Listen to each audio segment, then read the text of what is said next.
You know that AI revolution we've all been hearing about? Well, for the most part, it's been happening behind a screen. But that is all about to change in a really big way. Today, we're digging into physical AI.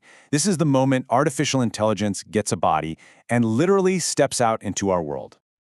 Yeah, that sounds pretty dramatic, right? But it really gets to the heart of a huge shift. We've all gotten used to AI that can write an email or create an image for you, but what we're talking about now is an AI that can pick up a real tool, assemble a product, and navigate the physical world right alongside us. So let's just be super clear on the difference here. You have digital AI, like ChatGPT. It's an absolute master of the virtual world. It just crunches data and text. But physical AI, it has to master the real world. And our world is messy, it's unpredictable, and it is constantly changing. That's a whole different ballgame. So to really wrap our heads around this shift, here's our game plan. First, we're going to trace the evolution that even made this possible. Then, we'll look under the hood and see how these machines actually learn. After that, we'll pinpoint where they're already working among us, and finally, we have to tackle the big questions this raises for all of our futures. So, how in the world did we get from simple computer code to robots that can actually interact with reality? Well, physical AI didn't just appear overnight. It's really the result of a journey that's been decades in the making. For the longest time, we had what you could call Software 1.0, where humans, programmers, had to write every single line of code. Then, things started to change with Software 2.0. That's machine learning and all the generative AI that could learn from data all on its own. And that brings us right here to today, the dawn of physical AI, which takes that super powerful digital brain and gives it a body to act in the physical world. Okay, but how do you actually teach a machine to navigate our messy, unpredictable world? I mean, you can't just write code for every possible thing that could happen. It requires a completely new way for these machines to learn. So at its core, physical AI is basically the marriage of artificial intelligence and robotics. And the whole goal is to create machines that don't just follow some pre-programmed list of instructions, but can actually see, think, and react to their surroundings in real time. Kind of like we do. It really all breaks down into three key pillars. First up is training. So think about learning to ride a bike, right? You practice over and over again. These robots do the exact same thing, but they do it in these hyper-realistic virtual worlds where they can fail and learn millions of times in a single day. Next is perception. They don't just see a table as a shape. They understand it's a solid surface and can figure out how to place an object on it without it falling off. And finally, there's reasoning. If you suddenly walk in front of one, it doesn't just freeze. It understands what happened and figures out the smartest way to get around you.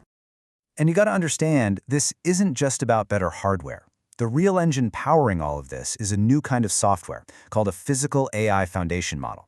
The best way to think of it is like a universal brain, one that's been pre-trained on just massive amounts of data about the physical world that can then be adapted for all sorts of specific robots and tasks.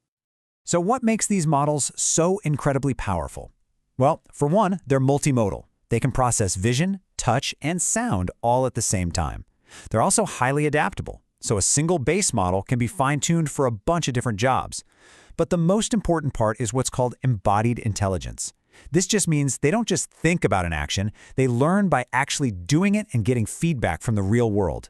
That's the game changer. Now, I know this might still sound like something out of science fiction, but it's already here. So let's take a look at where physical AI is being put to work right now. In factories, they're already handling delicate assembly tasks. In logistics, they're delivering packages and totally reorganizing warehouses. We're seeing them pop up in healthcare, assisting surgeons, and even in our homes, cooking and cleaning. And of course, this is the core technology behind every self-driving car. In every single one of these cases, they're moving way beyond simple programming into autonomous decision-making. And this isn't some niche experiment, believe me. The biggest names in tech are pouring billions into this. You've got Google developing Gemini robotics, Tesla is pushing its Optimus humanoid robot, and NVIDIA has created something called Omniverse, which is basically a hyper-realistic virtual gym where these AIs can be trained. The race is on, and it proves this technology is advancing way faster than almost anyone predicted. Okay, so we have these incredible new tools, but creating machines that can see, think, and act in our world, well, that forces us to confront some very big and very complicated questions about what our future is going to look like. The first, and maybe most obvious challenge, is job displacement. Think about it. So many of the most common jobs in our economy, in manufacturing, in logistics, in services, are exactly the kinds of physical tasks these robots are learning to do. This isn't just simple automation anymore. This is autonomy on a massive scale. But there's another, maybe deeper problem, and that's the knowledge gap. The technology is just moving so incredibly fast that most people, including a lot of the leaders who make critical decisions, still think of robots as these clunky machines from old movies, not the sophisticated learning systems they are today. And this gap means we just aren't preparing for what's coming. So where do we go from here? Well, the path forward really seems to have two parts. First, to deal with job displacement, the focus absolutely has to be on adapting our skills and retraining for a world where humans are working alongside intelligent machines. And second, to close that knowledge gap, the responsibility really falls on all of us to stay informed and demand a real conversation about how we're going to integrate this technology into society. Both are crucial. Ultimately, this isn't a trend that we can just choose to ignore. It is a fundamental shift. So maybe the most powerful mindset we can adopt is to see physical AI not as a competitor to be afraid of, but as a tool to be leveraged, a tool that's going to give us new capabilities we're only just beginning to imagine. The robotics revolution isn't some distant prediction anymore. It is here, and it's accelerating. This technology is going to impact every single industry and every one of us. So the only real question left is, how do we choose to meet this moment? That's our explainer for today. Thanks for joining us.